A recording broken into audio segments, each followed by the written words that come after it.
नमस्कार दोस्तों, स्वागत है आप सभी का आपके अपने YouTube चैनल पर आरपीएससी एग्जाम विद सुनील।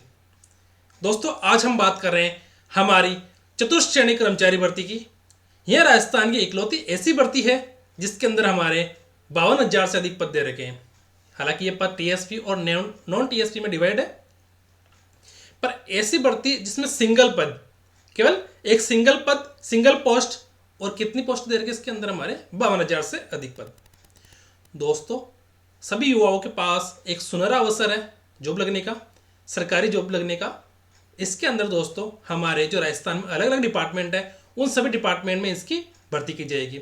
यानी आप लोगों का सिलेक्शन होने के बाद आप लोगों से प्रेफरेंस बनवाई जाएगी, और ये प्रेफरेंस मेरे अकॉर्डिंग दोस्तों देखा जाए तो कम से कम 100 डिपार्टमेंट होंगे। उन सभी 100 डिपार्टमेंट के अंदर आपको प्रेफरेंस के अकॉर्डिंग आपका नंबर आएगा। चाहे तो आप कलेक्ट्रेट ले लो, सचिवालय ले लो, आरपीएससी ले लो, या अधीनस्थ डिपार्टमेंट ले लो, तहसील ले लो, स्कूल ले लो, ठीक है, या पंचायत ले लो। तो इन सभी जो डिपार्टमेंट है, उन सभी डिपार्टमेंट में आपके नंबर के अकॉर्डिंग, आपकी प्रेफरेंस के अकॉर्डिंग आपको सिलेक्ट किया जाएगा। ठीक है। यदि जैसे आप अभी तैयारी कर रहे हो, जैसे जॉब लग गई, आप सोच रहे हो कि मेरी जॉब कहाँ लगेगी, वो अभी कंफर्म नहीं है कि आपका कौन सा डिपार्टमेंट मिलेगा। राजस्थान में आपको कौन सा डिपार्टमेंट मिलेगा दोस्तों, ये अभी कंफर्म नहीं है। ठीक है। तो आप लोगों का नंबर आने के बाद, जैसे आप लोगों का नंबर आएगा, सेलेक्ट हो गए आप लोग, तो आप लोगों को एक प्रेफरेंस बनवाई जाएगी क्रम वाइज। जैसे आप लोगों का नंबर सबसे हाई है तो आपको जो आप मांगोगे वो जगह मिल जाएगी जहां पर आप लोगों को काम करना है। ठीक है। किसी को तहसील में करना है, किसी को हॉस्पिटल में करना है, किसी को स्कूल में करना है, किसी को हमारे पंचायत में करना है, किसी को कलेक्ट्रेट में करना है, ठीक है, किसी को आरपीएससी में करना है, किसी को सचिवालय में करना है हमारे। ठीक है। तो वहाँ पर अलग अलग जो प्रेफरेंस रहेगी उसी के अकॉर्डिंग आपको आपकी सीट मिलेगी या आपकी पोस्ट मिल जाएगी। ठीक है। तो अब हम बात करते हैं हमारे जो सिलेबस के अंतर्गत। हमारे सिलेबस में गणित का पार्ट दे रखा है, और उसके अंदर हमारे 25 प्रश्न आएंगे दोस्तों। 25 प्रश्न, यानी हमारे जो सिलेबस के अंदर 120 प्रश्न आएंगे गणित के। उन 120 में से हमारे 25 प्रश्न कौन से होंगे, गणित के होंगे। और अगर हम वेटेज देखा जाए तो 100% में से हमारा 20% वेटेज सिर्फ और सिर्फ गणित का है दोस्तों। सिर्फ और सिर्फ गणित का वेटेज हमारे 20% वेटेज है। और अगर मैं कहूँ कि अगर आप लोगों ने सिर्फ गणित को अच्छे से कर लिया तो आप लोगों का सिलेक्शन हो जाएगा दोस्तों। 52,000 पद हमारे कम नहीं होते, और उनमें से एक सीट निकालना आप लोगों के लिए कोई बड़ी बात नहीं होगी। ठीक है दोस्तों, तो चलो हम शुरू करते हैं आज की क्लास। हमने 2 क्लास ऑलरेडी ले चुके हैं हम औसत की। जो हमारे चतुश्रेणी कर्मचारी के अंदर एक टॉपिक दे रखा है, कौन सा, औसत, जो हमने सबसे पहले लिया। इस औसत में हमें कोई भी पहले वाली नॉलेज रखने की जरूरत नहीं है कि हमें परसेंटेज आना चाहिए या प्रॉफिट लॉस आना चाहिए, या हमें कोई ज्योमेट्री का टॉपिक आना चाहिए, या टिग्नोमेट्री का आना चाहिए, या मेंसुरेशन का आना चाहिए। नहीं, ऐसा कोई भी टॉपिक नहीं है। इसके अंदर सिर्फ साधारण सी जोड़, बाकी गुणा और भाग हमें आसानी से आना चाहिए। इसके अलावा और हमें कोई भी चीज़ आने की जरूरत नहीं है। ठीक। और एक चीज़ मैंने बताई थी 20 तक पहाड़े, वो भी आप लोगों को अच्छे से आने चाहिए। ठीक है दोस्तों, तो चलो शुरू करते हैं आज की तीसरी क्लास हमारे औसत के अंदर, कि देखते हैं इसके अंदर और कौन कौन से टॉपिक आ सकते हैं हमारे औसत के अंदर, और किस प्रकार से हमारे प्रश्न बन सकते हैं। तो चलो शुरू करते हैं आज की क्लास। ठीक है, देखते हैं कौन से दोस्तों, क्रमिक संख्याओं का औसत। हमारे पास क्या दे रखा दोस्तों, क्रमिक संख्याओं का औसत दे रखा है कि क्रमिक संख्या रहेगी दोस्तों 1 2 3 4, उनका औसत है ना। तो क्या दे रखा हमारे पास टॉपिक,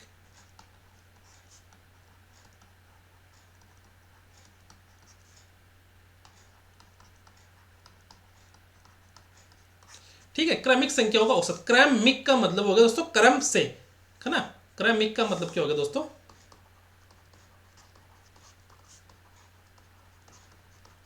क्रम से। ठीक है, बीच में सीक्वेंस नहीं टूटनी चाहिए, बीच में क्रम नहीं टूटना चाहिए।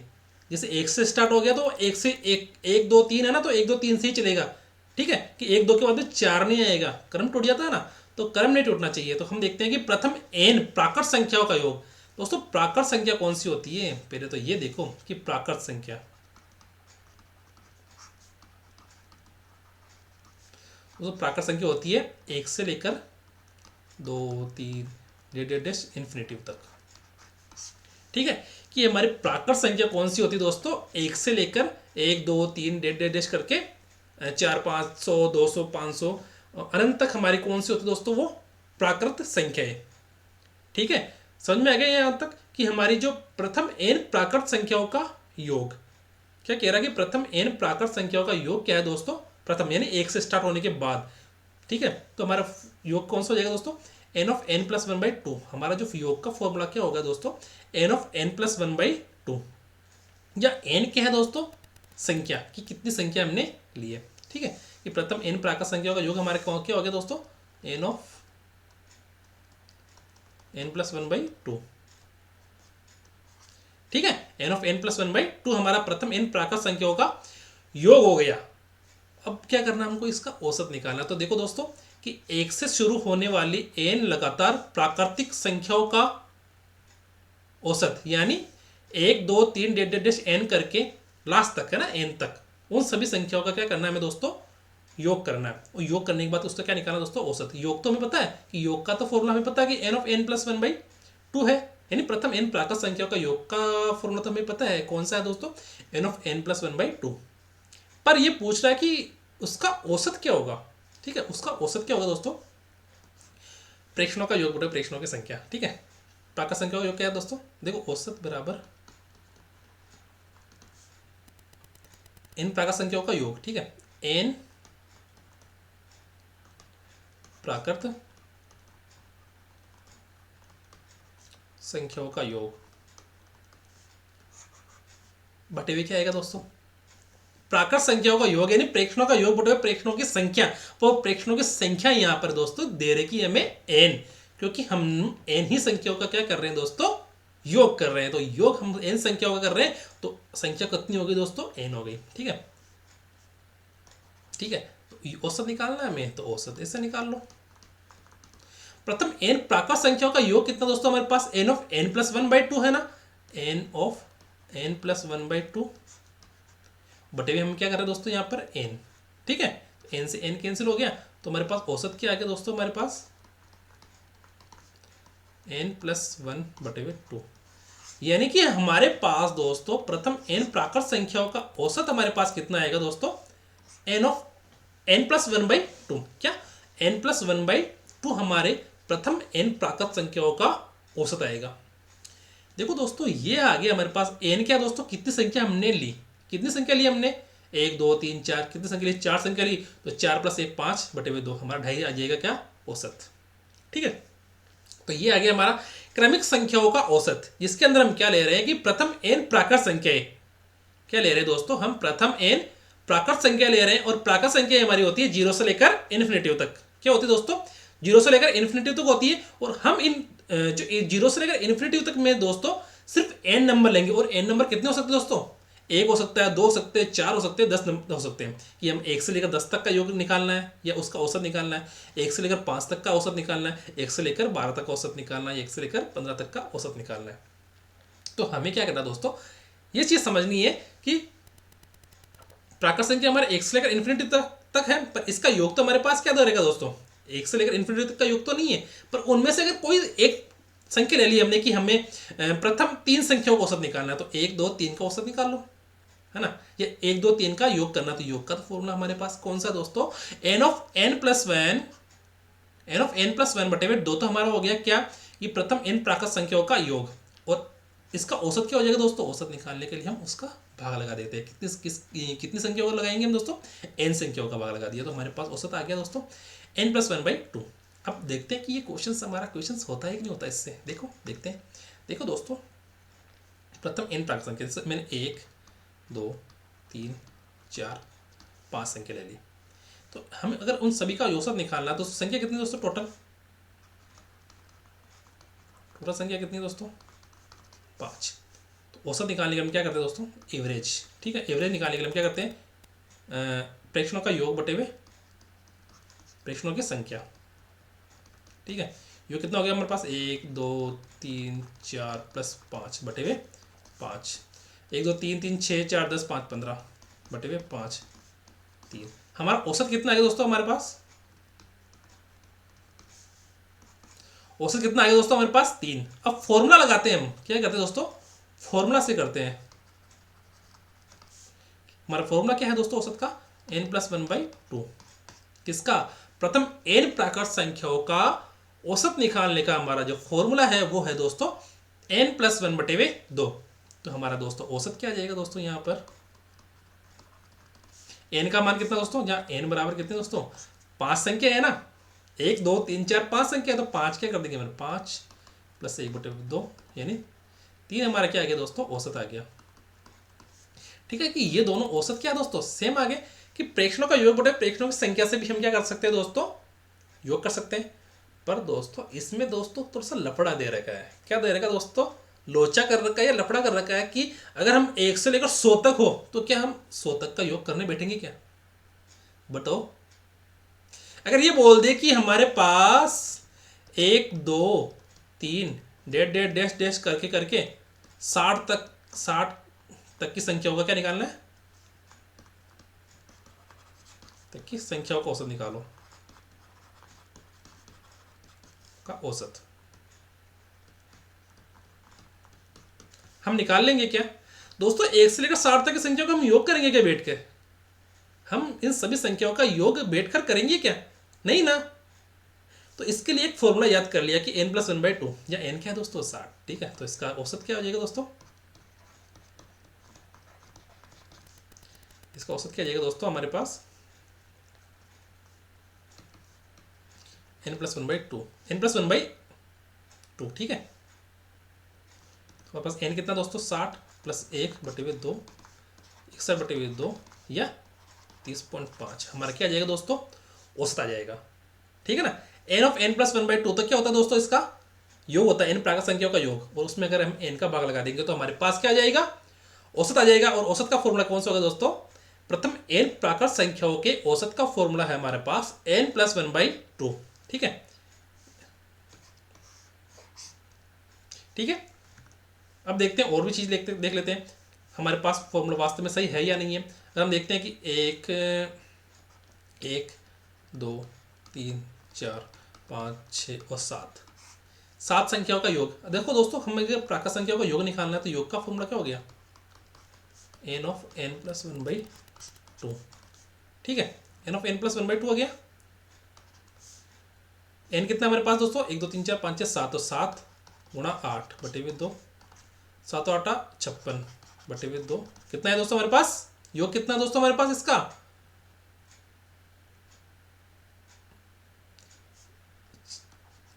28। ठीक है, 28 है क्या? 2 3 3 4 10 15 6 21 7 28 यानी सभी का योग हमारे पास कितना आ गया दोस्तों? 28 आ गया। ठीक है, अब मैं बोलता हूँ औसत निकालो। औसत क्या हो जाएगा दोस्तों हमारे पास? योग बटे में संख्या। योग कितनी है हमारे पास? 28। सभी संख्याओं का योग कितना? 28 और संख्या कितनी दोस्तों? 7। तो हमारे पास औसत कितना है दोस्तों? 4। अगर हम फॉर्मूला बेस करें, फॉर्मूला से करें, अगर हम इसे फॉर्मूला से करें दोस्तों, फॉर्मूला से औसत क्या आएगा दोस्तों हमारे पास? प्रथम n प्राकृत संख्याओं का औसत का फॉर्मूला क्या है दोस्तों?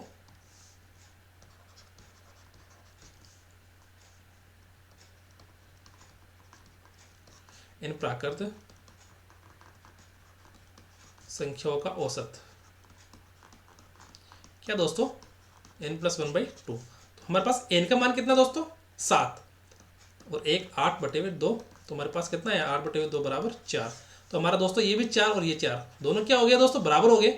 तो समझ में है मेरी बात दोस्तों कि अगर हम प्रथम n प्राकृत संख्याओं का अगर योग करेंगे तो योग का फॉर्मूला तो हो गया हमारे पास n/n+1/2।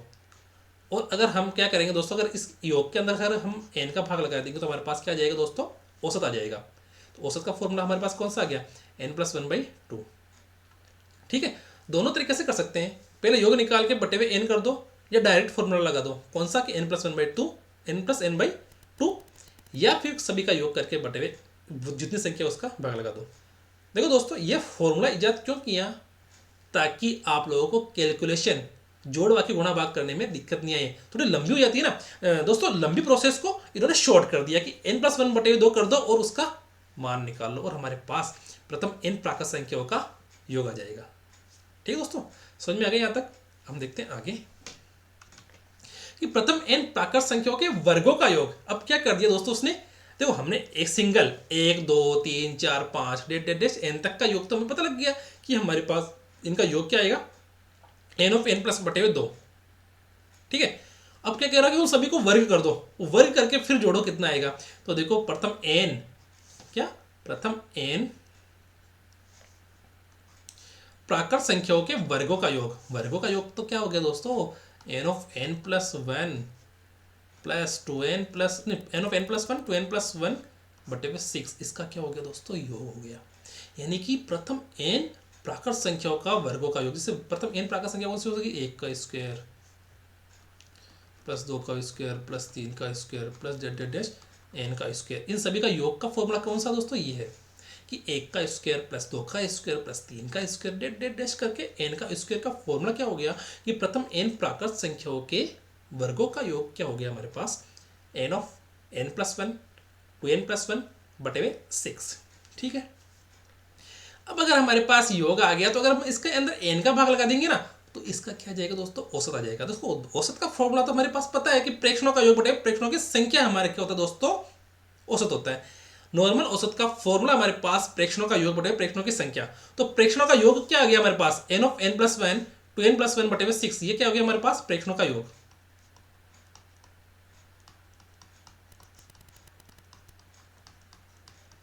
ठीक है, ये आ गया हमारे पास, ये क्या आ गया दोस्तों हमारे पास प्रेक्षणों का योग। और अब क्या करेंगे, अगर हम अगर इसमें n का भाग लगा दें, प्रेक्षणों की संख्या कितनी दोस्तों हमारे पास n, जो ये n है ना, n क्या है दोस्तों, हमने n संख्या ली ना कि n संख्याओं का क्या क्या, क्या करना है हमें, n संख्याओं का वर्गों का योग करना। तो n क्या होगी हमारी संख्या, ठीक है, और n क्या होगी दोस्तों हमारी प्रेक्षणों की संख्या। n क्या है दोस्तों हमारी प्रेक्षणों की संख्या। ठीक है, n क्या हो गई हमारे दोस्तों प्रेक्षणों की संख्या। ठीक है, यहां तक समझ में आ गया आपको। अब करते हैं हम आगे कि अब क्या है दोस्तों, योग तो आ गया कि अब 1 से शुरू होने वाली n क्रमागत मतलब क्रम से 1 2 3 की क्रम नहीं टूटना चाहिए, वो क्रम टूट गया तो हमारा जो फॉर्मूला है वो काम नहीं करेगा। ठीक है, n क्रमागत प्राकृतिक या प्राकृतिक हम बोल देते हैं दोस्तों प्राकृत संख्याओं के वर्गों का योग, क्या स्क्वायर का औसत। औसत क्या होगा दोस्तों, n of n plus 1 plus 2n plus 1 बटे में 6, n of n plus 1 2n plus 1 बटे में 6। इसमें क्या कर दोस्तों n का भाग लगा दिया, क्योंकि n क्या हमारे पास संख्या है ना, टोटल संख्या कितनी दोस्तों n, और n संख्याओं का हमें क्या करना दोस्तों वर्गों का योग करना है, और उसमें क्या करना दोस्तों उसका औसत निकालना है। तो औसत कितना निकालेंगे दोस्तों, अगर हम टोटल में निकालो, देखो मैं क्या कह रहा हूँ कि वर्गों का योग हमारे पास कितना है, n of n plus 1 2n plus 1 बटे में 6, और ये क्या हमारे दोस्तों प्रेक्षणों की संख्या, क्या दोस्तों प्रेक्षणों की संख्या। और इस प्रेक्षणों की संख्या में अगर प्रेक्षणों की नहीं दोस्तों n of n plus 1 2n plus 1 बटे में 6 तो हमारे प्रेक्षणों की संख्या नहीं प्रेक्षणों का योग है ये, क्या दोस्तों हमारे पास ये प्रेक्षणों का योग। और ये क्या हमारे पास दोस्तों प्रेक्षणों की संख्या।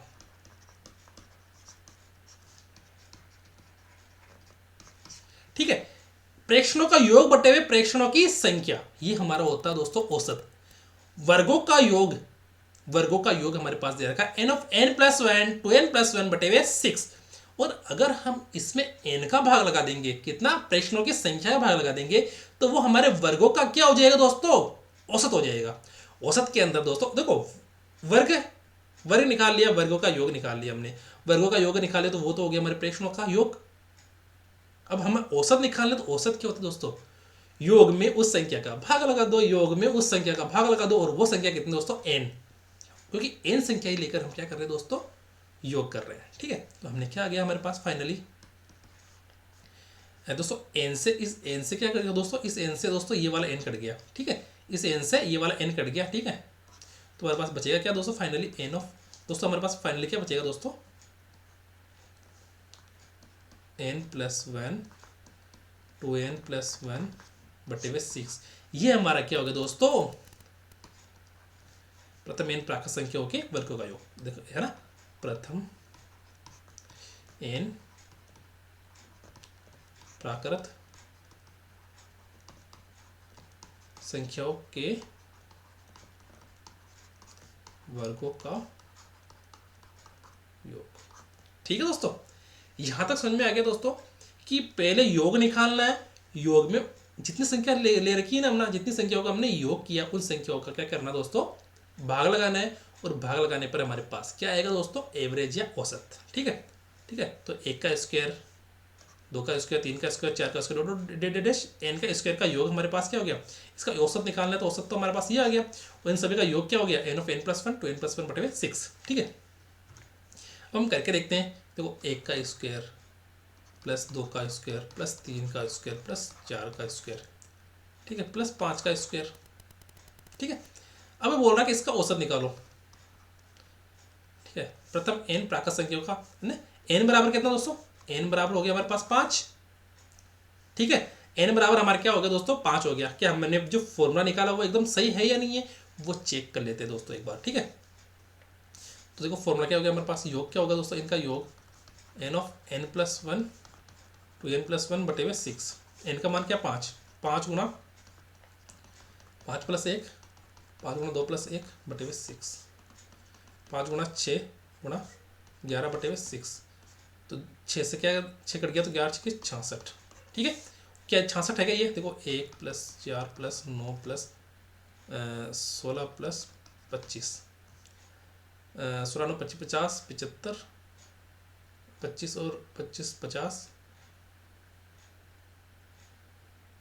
दोस्तों गलत कर दिया क्या अपन ने कुछ, n बराबर 5 लिया, 5 गुणा 6 two n plus 1, n of n plus 1 two n plus 1 बटे 6। ठीक है, योग हमें करना है अभी। तो योग करना है तो दोस्तों हमारे पास 1 का 1 आ गया, 4 आ गया, इधर 9 आ गया, 9 3 1 3 गुणा 6 4 16 25 आ गया, 25 और 25 50, 55 होना चाहिए ना दोस्तों, यहाँ पर 55 आ रहा है। हाँ सरो 11 5 55 ही सरो। ठीक है, 11 5 55, तो हमारा योग आ गया एकदम सही। अब क्या कह रहा है दोस्तों वो, कि कह रहा है कि औसत निकालना है। औसत निकालने के लिए हम क्या करेंगे दोस्तों, इसके अंदर n का भाग लगा देंगे। इन 55 में हम किसका भाग लगाएंगे दोस्तों, 5 संख्या दे रही है तो 5 का भाग लगाएंगे, तो हमारे पास क्या आ जाएगा दोस्तों, इसका औसत आ जाएगा कितना, 11। तो यानी कि इसका औसत कितना दोस्तों, 11। ये तो हो गया हमारे पास दोस्तों कितना, फर्स्ट स्टेप। अगर हम सेकंड स्टेप करें कौन सा, फॉर्मूला लगाकर कि प्रथम n प्राकृत संख्याओं के वर्गों का योग, कौन सा, प्रथम n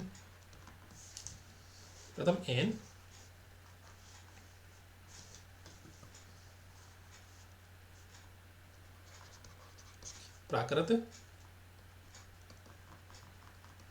संख्याओं के वर्गों का योग। क्या आएगा दोस्तों हमारे पास, वर्गों के योग का, वर्गों का औसत, वर्गों का औसत। ठीक है, ठीक, क्या आएगा दोस्तों हमारे पास, औसत बराबर n plus 1 two n plus 1 बटे 6। तो हमारे पास n कितना दोस्तों, हमारे पास 5 संख्या है ना। कौन कौन सी संख्या है दोस्तों हमारे पास, 1 का स्क्वायर, 2 का स्क्वायर, 3 का स्क्वायर, 4 का स्क्वायर और 5 का स्क्वायर। ठीक है, इन सभी वर्गों का योग का क्या निकालना हमें, वर्गों का योग का औसत निकालना। तो औसत निकालने के लिए जहाँ हमारे पास n का मान क्या हो गया दोस्तों, n बराबर हो गया हमारे पास 5, तो 5 और प्लस 1 और 5 गुना 2 प्लस 1 बटे 6।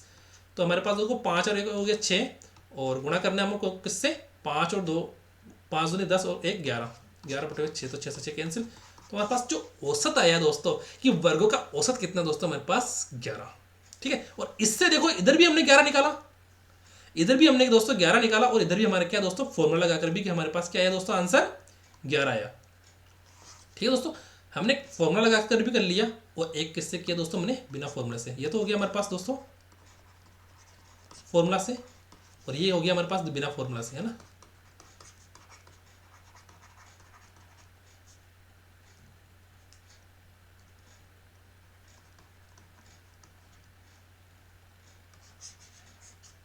ठीक है, ये तो हो गया हमारे पास बिना फॉर्मूला से, और एक हो गया हमारे पास फॉर्मूला से। दोनों चीजें हमने एक साथ डिस्कस कर ली कि दोस्तों 1 2 3 4 और 5 है, 1 का स्क्वायर, 2 का स्क्वायर, 3 का स्क्वायर, 4 का स्क्वायर और 5 का स्क्वायर। हमारे पास हमने कौन सी संख्या ली दोस्तों, हमने 5 संख्या ली, और 5 संख्याओं का हमने योग किया। तो योग का फॉर्मूला हमारे पास दोस्तों क्या है, n of n plus 1 two n plus 1 बटे 6। तो इसका मान रखा हमने n की जगह 5, क्योंकि हमने कितनी संख्या ली दोस्तों, 5 संख्या ली। तो 5 गुणा 5 प्लस 1 6, और 5 गुना 2 प्लस 1, तो हमारे पास 5 का 5 आ गया, 6 का ये आ गया, गुणा किया हमने 7, यहाँ पे 5 दूनी 10 और 1 11 बटे हुए 6, 6 से 6 कैंसिल, 11 पंचो 55। ये हमारे कितना आ गया दोस्तों, हमारे पास 5 संख्याओं के वर्गों का योग। अगर हम इसमें 5 का भाग लगाएंगे तो हमारे पास कितना आ जाएगा दोस्तों, 11। और 11 हमारे क्या है दोस्तों, औसत है इन सभी संख्याओं का के वर्गों का योग का औसत। ठीक है, प्रथम इन प्राकृत संख्याओं के वर्गों का योग का औसत हमारे पास कितना आ गया दोस्तों, 11। ये हमने किया दोस्तों बिना फॉर्मूले के, मतलब योग निकाल के फिर औसत निकाला है ना। और अब हम कर रहे हैं डायरेक्ट फॉर्मूला से। क्या,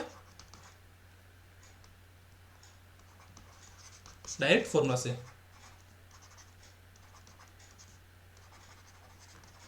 डायरेक्ट हम फॉर्मूला लगाकर कर रहे हैं कि n+1 2n+1 बटे 6 लगाकर हम इसका वर्गों का योग का औसत निकाल रहे हैं। ठीक है दोस्तों, चलो आगे देखते हैं। प्रथम इन प्राकृत संख्याओं के घनों का योग। क्या दोस्तों, प्रथम इन प्राकृत संख्याओं के घनों का योग।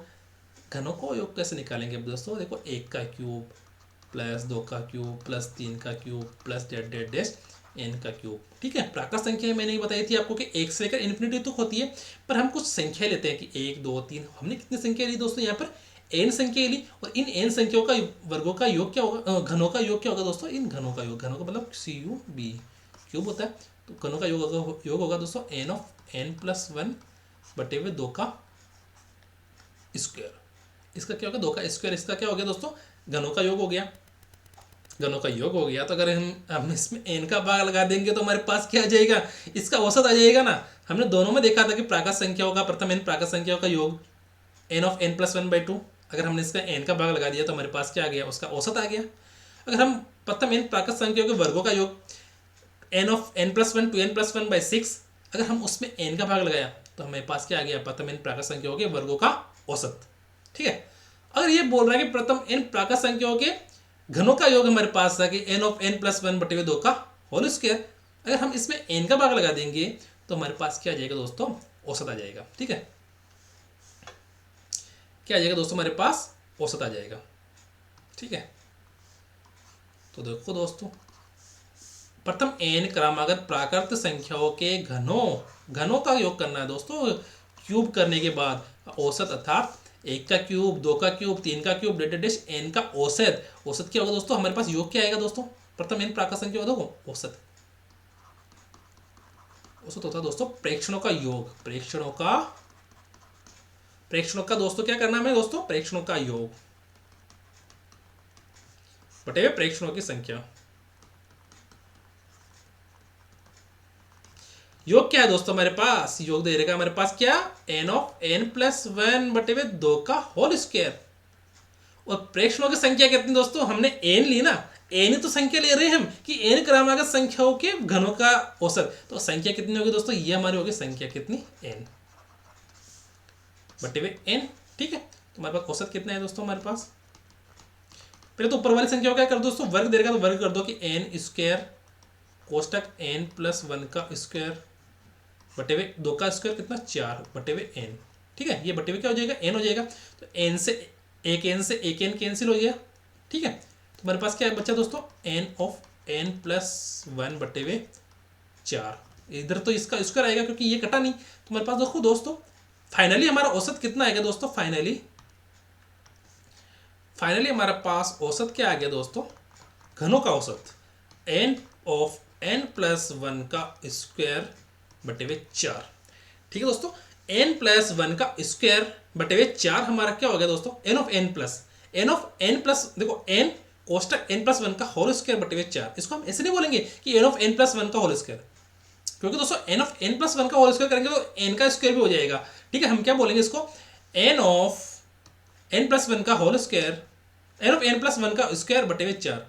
ठीक है, होल स्क्वायर तो इसको बोलना है कि होल स्क्वायर मतलब n+1 बटे हुए 2 का होल स्क्वायर। ठीक है, तो यहाँ पर हम बोलेंगे n कोष्टक n+1 का स्क्वायर बटे हुए 4। ठीक है, ये हो गया हमारे पास दोस्तों प्रथम n क्रमागत प्राकृत संख्याओं के घनों का औसत। घन का औसत करना दोस्तों, इसके अंदर किसका, घन को हम बोलते हैं इंग्लिश के अंदर क्यूब, और घन का मतलब होता है दोस्तों उस संख्या को 3 बार गुणा करना है। देखो दोस्तों, स्क्वायर का मतलब होता है दुगुना, 2 गुना। क्यूब का मतलब होता है दोस्तों 3 गुना, यानी उस संख्या को हमें 2 बार गुणा करना है उस संख्या को हमें क्या करना है दोस्तों, 3 बार गुणा करना है। जो संख्या दे रखी है उसको 3 बार गुणा करना है, तो हमारे पास क्या आ जाएगा उसका दोस्तों, क्यूब आ जाएगा। और उसी संख्या को अगर हम 2 बार गुणा करते हैं तो हमारे पास उस संख्या का क्या आ जाता है दोस्तों, स्क्वायर आ जाता है। तो हम देखते हैं कि आगे देखते हैं एक बार दोस्तों, हम देखते हैं क्या, देखो दोस्तों कि n प्राकृत संख्याओं का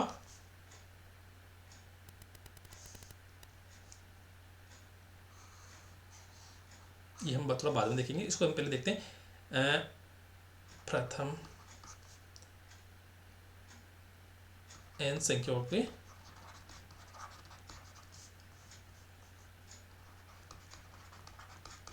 घनों का औसत। ठीक है, प्रथम n संख्याओं के घनों का औसत। औसत कितना दोस्तों हमारे पास, n ऑफ n प्लस 1 का होल स्क्वायर बटे 4। तो हम देखो 3 संख्या ले लेते हैं, 1 का क्यूब, 2 का क्यूब, 3 का क्यूब, ठीक है, और हम ले लेते हैं 4 का क्यूब ले लेते हैं। कि इन सभी संख्याओं का क्या करना है हमें दोस्तों, औसत निकालना है। तो औसत कैसे निकालेंगे, पहले 2 स्टेप में करेंगे हम इसको। कितने स्टेप में करेंगे दोस्तों, 2 स्टेप में करते हैं। ठीक है, ये तो हमारा एक स्टेप हो जाएगा और ये हो जाएगा सेकंड स्टेप। ये बिना फॉर्मूला हो जाएगा, बिना फॉर्मूला,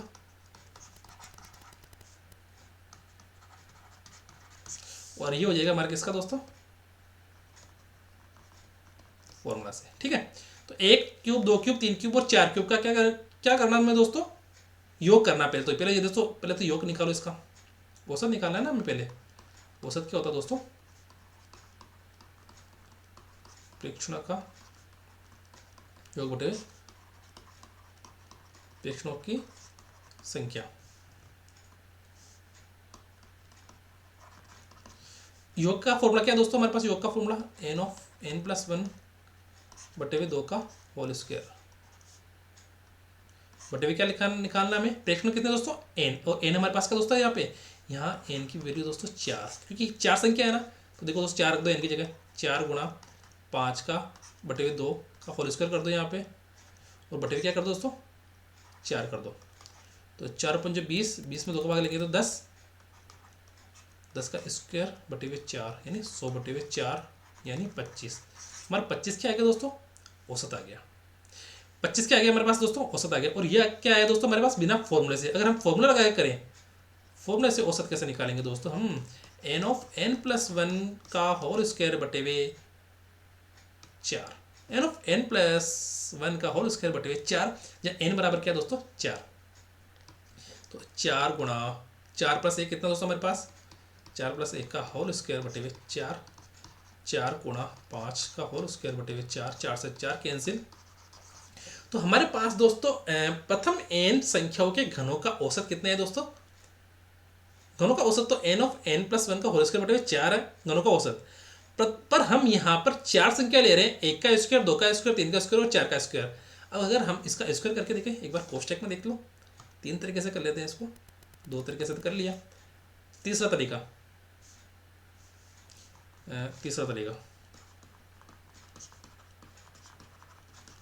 देखो 1 का स्क्वायर, 1, 2 का क्यूब, 3 का क्यूब। इसको सही कलर नहीं आ रहा है तो इसको सही,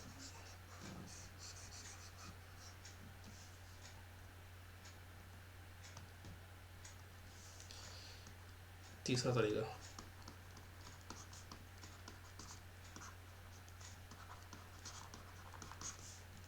1 का क्यूब कितना दोस्तों, 1, 2 का क्यूब कितना हमारे पास 8, 3 का क्यूब कितना दोस्तों 27, और 4 का क्यूब कितना दोस्तों 64। इस सब का योग करेंगे तो क्या आएगा हमारे पास, 64, 27, 8, 35, 36, तो हमारे पास 100 क्या आ गया दोस्तों, इसका योग आ गया। यानी अगर हम इसका औसत निकालेंगे तो क्या आएगा हमारे पास दोस्तों, प्रेक्षणों का योग कितना है 100, प्रेक्षणों की संख्या कितनी दोस्तों 4, तो हमारे पास औसत कितना आ गया दोस्तों, हमारे पास औसत 25। यानी हमने दोस्तों तीनों तरीके से इसको कर लिया कि प्रेक्षणों का योग बटा प्रेक्षणों की संख्या, 3 तरीके से कर लिया। अगर हमें सूत्र याद ही नहीं है, आपको सूत्र याद ही नहीं है, तो हम यही तरीका निकालेंगे। तीसरे तरीके से करेंगे, जब हमें सूत्र पता नहीं हो तब हमें तीसरा तरीका निकालना है। पर दोस्तों ये तीसरा तरीका तभी काम करेगा जब संख्या कम हो, 2 3 4 5 6 7 8 तक 10 तक मान लो। ये संख्या जैसे 50 तक होगी तो 50 तक संख्या ये सूत्र काम नहीं करेगा, क्योंकि हम इतना लंबा लेंथी क्वेश्चन नहीं कर सकते। तीसरा तरीका, जब संख्या कितनी हो दोस्तों, कम हो। संख्या कम हो दोस्तों, संख्या कम हो तो बिना सूत्र के कर लो, ये संख्या का योग कर लो और उसमें उन संख्याओं का, कितनी संख्या जैसे 10 है तो 10 का भाग लगा दो, 15 है तो 15 का भाग लगा दो, ठीक है।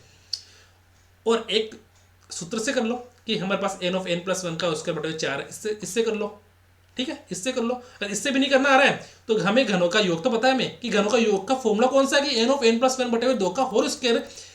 प्रथम n प्राकृत संख्याओं के घनों का योग क्या है दोस्तों, n ऑफ n प्लस 1 बटे 2 का होल स्क्वायर। तो ये हमने निकाल लिया यहाँ पर कि n ऑफ n प्लस 1 बटे 2 का होल स्क्वायर प्रथम n प्राकृत संख्याओं के घनों का योग। घनों का योग हमारे पास ये आ गया तो संख्या का भाग लगाते हैं हमारे पास क्या आ जाएगा, इसका औसत आ जाएगा, ठीक है। इससे भी नहीं आता है तो डायरेक्ट फॉर्मूला याद रख लो। हम मतलब हम क्वेश्चंस को, इस क्वेश्चंस को हम 3 तरीके से कर सकते हैं। कितने तरीके से दोस्तों, 3 तरीके से। एक बिना फॉर्मूला के जिसमें हमें प्रश्नों का योग बटे प्रश्नों की संख्या करनी है, एक फॉर्मूले से, फॉर्मूला कौन सा, n ऑफ n प्लस 1 का होल स्क्वायर बटे 4, और एक तीसरा तरीका कि हम सबका घन कर लो और उन सभी का भाग लगा दो, ठीक है। चलो देखते हैं अब आगे दोस्तों। प्रथम n क्रमागत सम क्रमागत दोस्तों, यहां पर क्या आ गया दोस्तों, सम संख्या का योग क्या हो दोस्तों, n ऑफ n प्लस 1, है ना। प्रथम n क्रमागत संख्याओं का सम प्राकृत संख्याओं का योग। सम प्राकृत संख्या दोस्तों कौन सी होगी दोस्तों, 2 4 6 8 डैश n या 2n, ठीक है। 2n क्या होगा दोस्तों, 2n संख्याओं का योग क्या होगा दोस्तों, n ऑफ n प्लस 1। दोस्तों सम संख्या वो होती है जिसके अंदर 2 का पूरा पूरा भाग लग जाता है, ठीक है।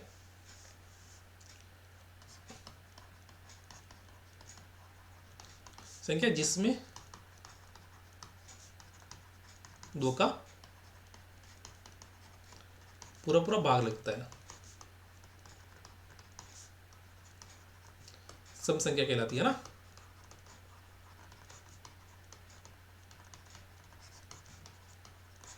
समझ में आ गई मेरी बात कि सम संख्या किसे बोलते हैं, जिसमें 2 का पूरा पूरा भाग लगता है, तो वो सम संख्या कहलाती है दोस्तों।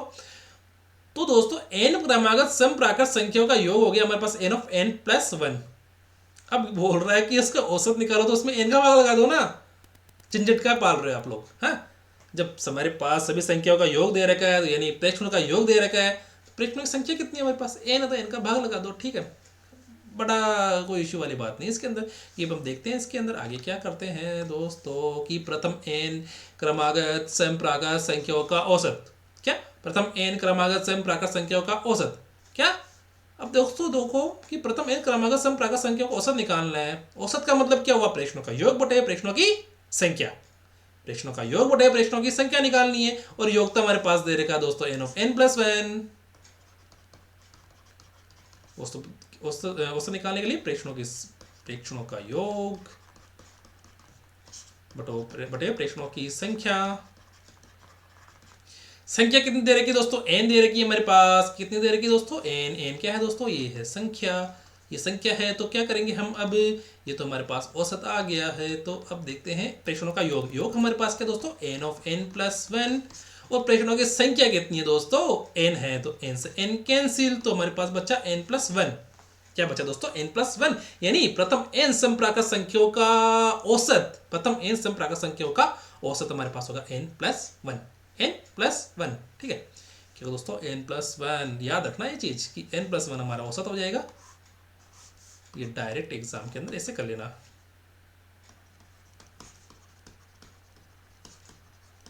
डायरेक्ट एग्जाम में आप लोगों को ये फॉर्मूला याद कर लेना तो थोड़ा सा इजी रहेगा क्वेश्चंस करने में, ठीक है दोस्तों। कि प्रथम n क्रमागत सम प्राकृत संख्याओं का योग तो हो गया हमारे पास n ऑफ n प्लस 1, और प्रथम n क्रमागत सम प्राकृत संख्याओं का औसत हो गया दोस्तों। औसत दिखाने के लिए हम क्या करते हैं, प्रेक्षणों का योग बटे प्रेक्षणों की संख्या करते हैं। तो प्रेक्षणों का योग तो हमारे पास n ऑफ n प्लस 1 आ गया, पर संख्या कितनी है दोस्तों, n है, तो n का भाग लगा दो तो हमारे पास क्या आ जाएगा, औसत आ जाएगा, ठीक है।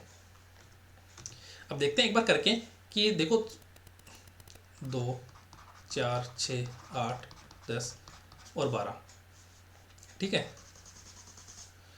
हमारे पास दोस्तों इसका योग क्या दोस्तों, योग कैसे निकालेंगे, योग n ऑफ n प्लस 1, या n कितना दोस्तों यहाँ पर 6 है ना, 1 2 3 4 5 6, तो 6 कर ले, देखो 6 गुणा 6 प्लस 1 बराबर 6 गुणा 7, 7 6 42, तो क्या 42 आ रहा है दोस्तों हमारे पास इसका इसका योग 6 6 दूनी 12 8 20 30 42, तो हमारे पास दोस्तों देखो दोस्तों इसका सभी संख्याओं का योग तो आ गया हमारे पास क्या 42, यानी हमारे पास फॉर्मूला जो दे रखा है कि n ऑफ n प्लस 1, वो फॉर्मूला क्या है दोस्तों एकदम सही है ना, कि 2 4 6 8 10 और 12 का योग तो हमारे पास आ गया n ऑफ n प्लस 1 से 42। अब औसत कैसे निकालेंगे,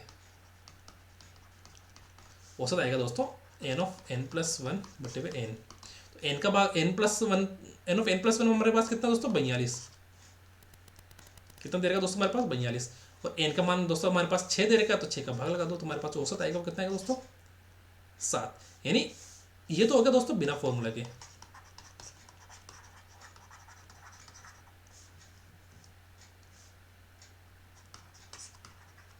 ठीक है, अब क्या करना है दोस्तों, इसको फॉर्मूला लगाकर कर दो। ठीक है, फॉर्मूला लगाकर इसका औसत निकाल लो। ठीक है, तो फॉर्मूला हमारे पास क्या दे रखा दोस्तों n प्लस 1, इसका औसत क्या है दोस्तों n प्लस 1। ठीक है, तो हमारे पास एवरेज क्या आ जाएगा दोस्तों, n का मान हमारे पास दे रखा 6 प्लस 1 बराबर 7, तो इसका 7 क्या आ गया दोस्तों औसत आ गया। अगर हम तीसरा तरीका निकाले, क्या तीसरा तरीका, जब हमारे पास फॉर्मूला याद नहीं हो तो क्या करना दोस्तों, इन सभी संख्या का योग कर दो, क्या 2 plus 4 plus 6 plus 8 plus 10 plus 12। ठीक है, कितना है दोस्तों ये 12 10 12 और 10 22 8 30 36 40 और 42, तो 42 कितनी संख्या दोस्तों ये औसत निकालना है इसका हमें, तो क्या करना पड़ेगा कि प्रेक्षणों का योग बटे हुए प्रेक्षणों की संख्या, भाई योग तो भाई हमारे पास 42 आ गया और संख्या कितनी दे रखी दोस्तों हमारे पास 6, तो हमारे पास जो औसत आ गया वो कितना है दोस्तों 7। यानी हम क्वेश्चंस को दोस्तों 3 तरीके से कर सकते हैं। पहला तरीका फॉर्मूला लगाओ योग का और उसमें संख्या का भाग लगा दो। ठीक है, दूसरा डायरेक्ट फॉर्मूला लगाकर, दूसरा तरीका कौन सा दोस्तों ये फॉर्मूला लगाकर, और तीसरा तरीका दोस्तों ये क्या है दोस्तों, ये पहला तरीका।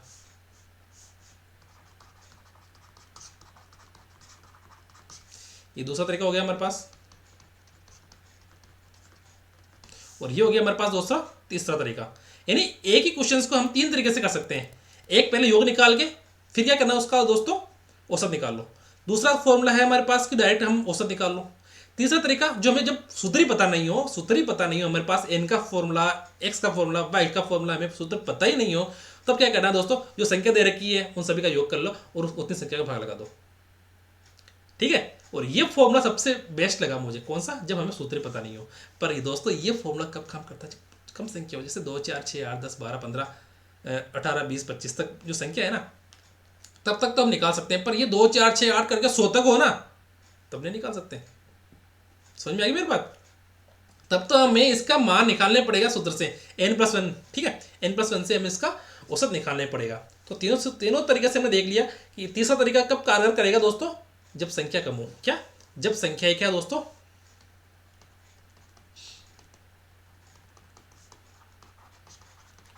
जब संख्या कम हो तो हमारे पास तीसरा तरीका वो कारगर करेगा।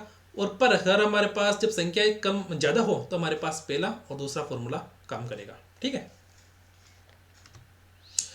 अब देखते हैं हम कि प्रथम n क्रमागत विषम प्राकृत संख्याओं का योग कौन सी दोस्तों, हमने सम का देख लिया, सम का तो हो गया n+1 और विषम n+1, n ऑफ n+1 तो हो गया योग और n+1 हो गया उसका औसत। अब देखते हैं कि प्रथम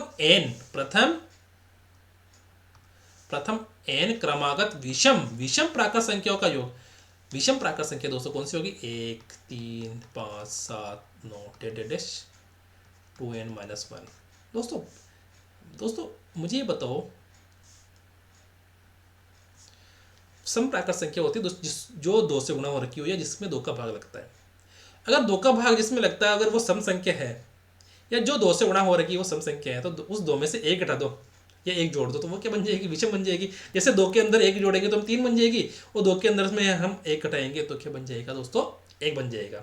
यानी 10 अगर हम सम संख्या माने, 10 अगर हम सम संख्या माने, तो अगर हम क्या करेंगे दोस्तों, 10 अगर हम सम संख्या मानते हैं, 10 में से 1 गया तो क्या बचेगा 9, और 10 प्लस 1 क्या होता है दोस्तों 11, तो ये क्या हो जाएगी दोस्तों विषम संख्या हो जाएगी।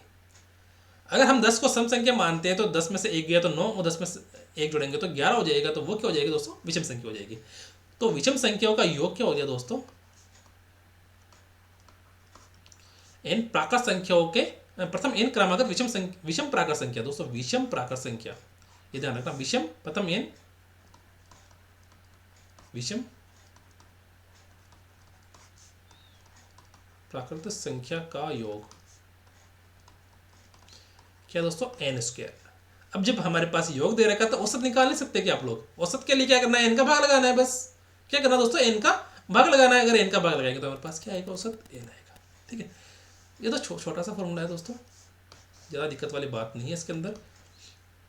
कि दोस्तों योग तो हमारे पास आ गया n स्क्वायर। देखो औसत निकालने के लिए हम क्या करते हैं दोस्तों, औसत के लिए प्रेक्षणों का योग बटे प्रेक्षणों की संख्या।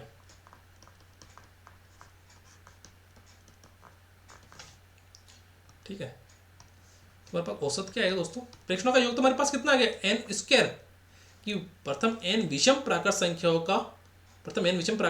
का योग n स्क्वायर है। अगर प्रथम n विषम प्राकृत संख्याओं का योग अगर n स्क्वायर है तो प्रथम n क्रमागत विषम प्राकृत संख्याओं का औसत कितना होगा दोस्तों। औसत के लिए हम क्या करते हैं दोस्तों, प्रेक्षणों का योग बटे प्रेक्षणों की संख्या। संख्या कितनी दोस्तों हमारे पास n, संख्या कितनी दोस्तों हमारे पास n है, तो n का भाग लगा दिया तो हमारे पास औसत आया कितना दोस्तों आया n। तो n क्या आ गया हमारे पास दोस्तों n, कि औसत कितना आ गया दोस्तों हमारे पास n। प्रथम n विषम प्राकृत संख्याओं का औसत कितना दोस्तों, जितनी संख्या है ना उतना ही, यानी 10 संख्या ली हमने 1 3 5 7 9 11 13 15 17 19, तो 10 संख्या तो हमारे पास 10 ही क्या हो जाएगा दोस्तों, उसका औसत हो जाएगा। ठीक है, देखते हैं आगे, देखते हैं कि 1 3 5 7 9 और 11 1 2 3 4 5 6 दे रही है हमने। अब इनका क्या करना दोस्तों, औसत निकालना है। पहला तरीका क्या है दोस्तों, विषम संख्या का योग क्या है दोस्तों,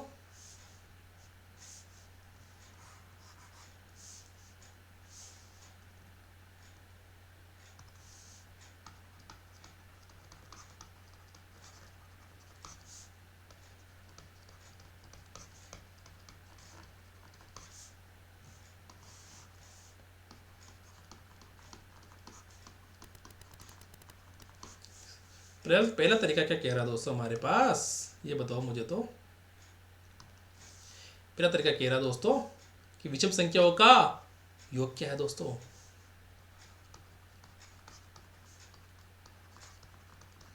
प्रथम n विषम प्राकृत संख्याओं का योग क्या होता है दोस्तों n स्क्वायर। जब हमारे पास n कितना दोस्तों, यहाँ पे n बराबर कितना दोस्तों 1 2 3 4 5 6, क्या होगा हो जाएगा हमारे पास n स्क्वायर, मतलब 6 का स्क्वायर बराबर 36 क्या दोस्तों इसका योग है, और योग आ गया हमारे पास। तो औसत कितना आएगा दोस्तों हमारे पास, औसत का फॉर्मूला क्या होता है दोस्तों, प्रेक्षणों की संख्या, प्रेक्षणों का योग, सॉरी प्रेक्षणों का योग बटे हुए प्रेक्षणों की संख्या। योग हमारे पास 36 दे रखा है, संख्या हमारे पास 6 है, तो इसका औसत क्या आएगा दोस्तों 6 आ गया। ठीक है, अब दूसरा तरीका क्या है दोस्तों हमारे पास, फॉर्मूला से, क्या दोस्तों फॉर्मूला बेस।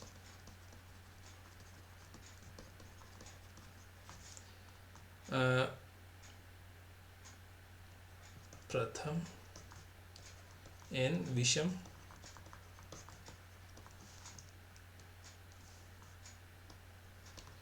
प्राकृत संख्याओं का औसत,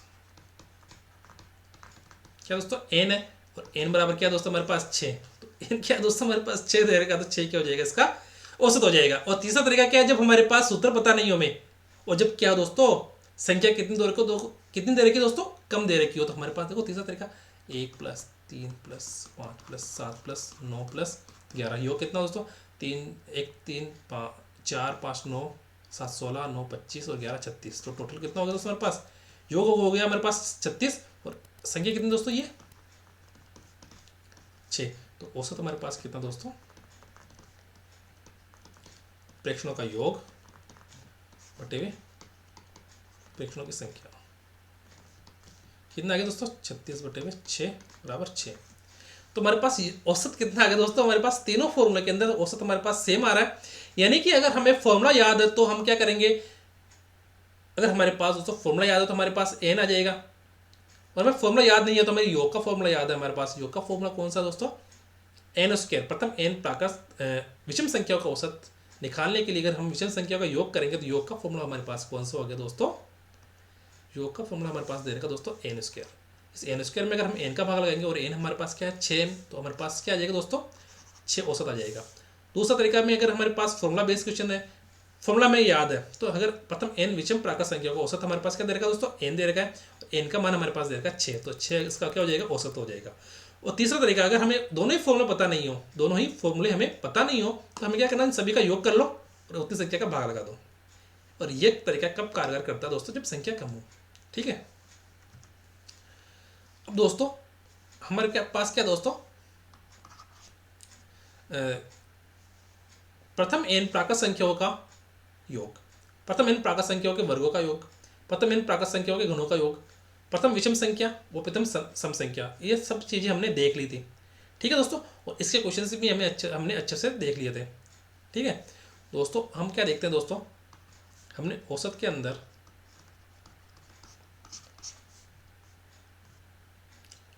दोस्तों हमारे पास कम से कम दोस्तों 2 क्वेश्चन आएंगे।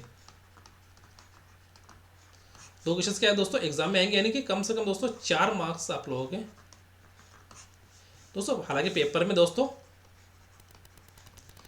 120 क्वेश्चन आएंगे और 100 नंबर के मार्क्स होंगे। और हमारा जो मैथ्स के अंदर वेटेज दे रखा है कितना, मैथ्स का वेटेज दोस्तों इसके अंदर कितना दोस्तों दे रखा है, मैथ्स का वेटेज, मैथ्स के दोस्तों 25 क्वेश्चन आएंगे। हमारे गणित के अंदर दोस्तों चतुश्रेणी कर्मचारी में 25 प्रश्न आएंगे और 25 प्रश्न का वेटेज हमारे पास दोस्तों कितना है दोस्तों, ये 20% वेटेज है कम से कम। पूरे सिलेबस का हमारे पास 20% वेटेज क्या दे रखा दोस्तों, चतुश्रेणी कर्मचारी के अंदर 20% वेटेज दे रखा है। आप लोगों को दोस्तों क्या करना है दोस्तों, इस औसत से दोस्तों एवरेज औसत से हमारे पास तो 2 क्वेश्चन आएंगे। कितने प्रश्न आएंगे दोस्तों, 2 प्रश्न। पर पढ़ना तो पूरा पड़ेगा ना दोस्तों, 2 प्रश्न आए, 1 प्रश्न आए या कुछ भी प्रश्न नहीं आए, पर पढ़ना हमें पूरा पड़ेगा। क्योंकि दोस्तों ये 2 क्वेश्चन है, तो ये क्या हार्ड आएंगे क्या, वहाँ पे नहीं, क्वेश्चन आएंगे इजी, और ऐसे क्वेश्चन आएंगे जो आप लोगों को आसानी से कर सकते हो। पर दोस्तों दिक्कत पता क्या आती है कि आप लोगों का कंसेप्ट क्लियर है या नहीं है, आप लोग प्रश्न को समझ पा रहे हो या नहीं पा रहे हो। क्योंकि दोस्तों प्रश्न को अगर अच्छे से समझ लिया तो हमारे पास क्वेश्चंस करने में ज़्यादा टाइम नहीं लगेगा। प्रश्न का दोस्तों देखो टाइमिंग कितना देर का, टाइम कितना देर का दोस्तों हमारे पास एग्जाम में 2 घंटे का,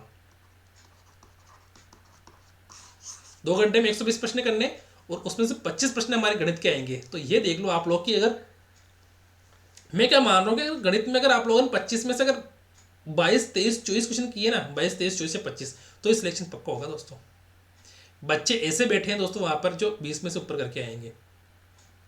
क्यों बताओ मुझे क्यों, क्योंकि दोस्तों टाइमिंग देखो 2 घंटे का है। 2 घंटे का टाइमिंग का मतलब हो गया कि आप लोगों को 120 प्रश्न करने हैं।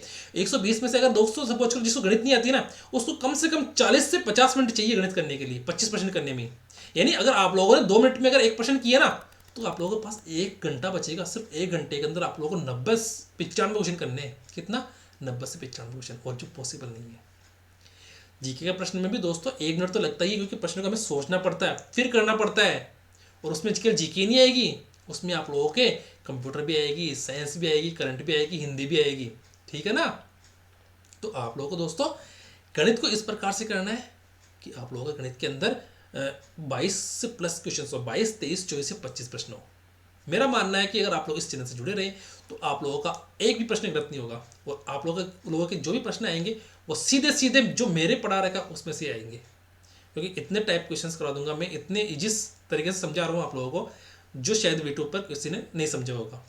दोस्तों आराम से समझ लो आप कि 2 क्वेश्चंस आएंगे पक्के पक्के, और वो भी क्या आएंगे दोस्तों 1-1 मिनट के अंदर आप कर लोगे। गणित के अंदर दोस्तों फेल होने के चांस बहुत ज़्यादा होते हैं, क्योंकि गणित के अंदर फेल होने का कारण पता क्या है दोस्तों, गणित टाइम कंज्यूम करता है। गणित में हमारे टाइम लगता है दोस्तों प्रश्न करने में, क्योंकि दोस्तों एक प्रश्न को करने में अगर आप लोगों को 2 मिनट लग रहा है, तो 20 प्रश्न आ गए तो 40 मिनट हो गए। और पेपर कितने घंटे का, 2 घंटे का, इसमें 25 प्रश्न आएंगे तो 25 प्रश्न को अगर सपोज करो किसी को गणित नहीं आ रही है तो उसको कम से कम 1 घंटा चाहिए करने के लिए, और वो 1 घंटे में भी दोस्तों प्रश्न 25 पूरे नहीं कर पाएगा। समझ में आई मेरी बात? 25 प्रश्न पूरे करने के लिए आपको कम से कम मान लो आधा घंटा तो चाहिए ही चाहिए। कब? जब आप लोगों को सिर्फ और सिर्फ गणित पे फोकस करोगे, आप गणित को अच्छे से करोगे, तब तो कम से कम 25 मिनट तो चाहिए चाहिए। मतलब नॉर्मल जो बच्चा है ना, जिसको गणित पूरे अच्छे से आते हैं, तो उसको 25 मिनट तो चाहिए चाहिए। अब मैं क्या कह रहा हूँ, जिसको गणित अच्छे से नहीं आती तो उसको कम से कम कितने मिनट चाहिए दोस्तों? 40 से 50 मिनट। तो क्या वो बाकी के 95 क्वेश्चन कर लेगा क्या? नहीं कर पाएगा। अब मुझे ये बताओ कि क्या आप लोग गणित को छोड़कर सिलेक्शन ले लोगे क्या? नहीं ले पाओगे। मतलब बीच के अंदर फंस गए आप कि आपको गणित तो पढ़नी पड़ेगी अगर सिलेक्शन लेना है।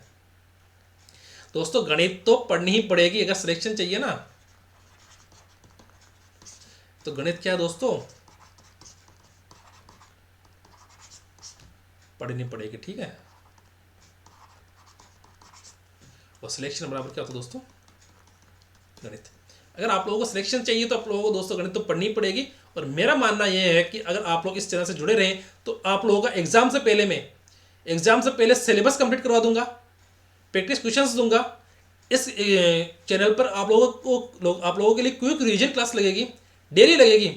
मैं क्या कह रहा हूँ कि एग्जाम से पहले आप लोगों को गणित के अंदर इतना करवा दूंगा कि अगर कोई क्वेश्चन, एक भी क्वेश्चन अगर बाहर चला जाए ना, तो आप लोग चैनल को अनसब्सक्राइब कर देना, ठीक है, सब्सक्राइबर से हटा देना।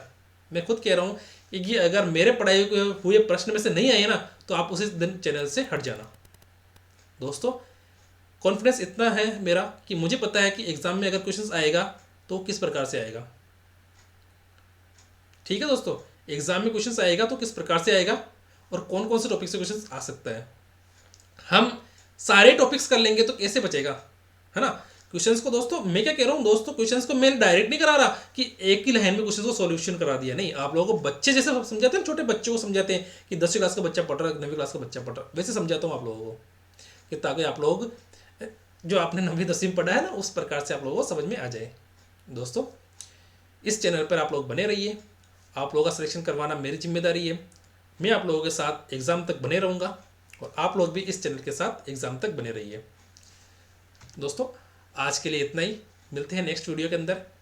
औसत का या हमारे एवरेज टॉपिक का 4था क्लास होगी वो। तब तक के लिए दोस्तों अगर आपको वीडियो अच्छा लगा हो तो प्लीज़ चैनल को लाइक कीजिए, शेयर कीजिए और सब्सक्राइब कीजिए। और एक बात और कहनी थी दोस्तों कि आप लोग अपनी तैयारी को जारी रखिए, क्योंकि एग्ज़ाम की डेट हमारे पास दे रखी है और फॉर्म की डेट हमारे पास मार्च में भरेगी। पर दोस्तों हमें मार्च का इंतजार नहीं करना है, हमें अपनी तैयारी को इस प्रकार से करना है कि एग्जाम से पहले हमारे कम से कम 2 से 3 बार रिवीजन हो जाए। गणित के अंदर तो मैं 2 से 3 बार रिवीजन आराम से करवा दूंगा आपको। एग्जाम से पहले अगर मैं कहूँ तो आप लोगों का जब तब तक फॉर्म भरोगे ना आप लोग, यानी मार्च में फॉर्म भरोगे ना, उससे पहले तो आप लोगों का कोर्स ही पूरा हो जाएगा। उसके बाद भी अगर मैं जैसे 4-5 महीने बचेंगे ना, तो उन 5 महीनों में एक महीने के अंदर एक बार कोर्स करवा दूंगा, यानी कम से कम 3 से 4 बार आप लोगों का गणित के अंदर कोर्स करवा दूंगा। मैं क्विक रीजन लूंगा, मैं क्विक रीजन जिसके अंदर औसत जो हमारे प्रॉफिट लॉस परसेंटेज वगैरह ना, तो वो मतलब जिस लेवल का मैं हमारे एग्जाम में पूछा जाएगा उस लेवल के क्वेश्चंस में लाऊंगा, ताकि आप लोगों को क्वेश्चंस करने में किसी भी प्रकार की कोई प्रॉब्लम नहीं आए। तब तक के लिए दोस्तों धन्यवाद। और चैनल अगर आप लोगों को वीडियो अच्छा लगा हो तो लाइक कीजिए, शेयर कीजिए और सब्सक्राइब कीजिए। और गुड नाइट। ठीक है दोस्तों, थैंक यू दोस्तों, थैंक यू।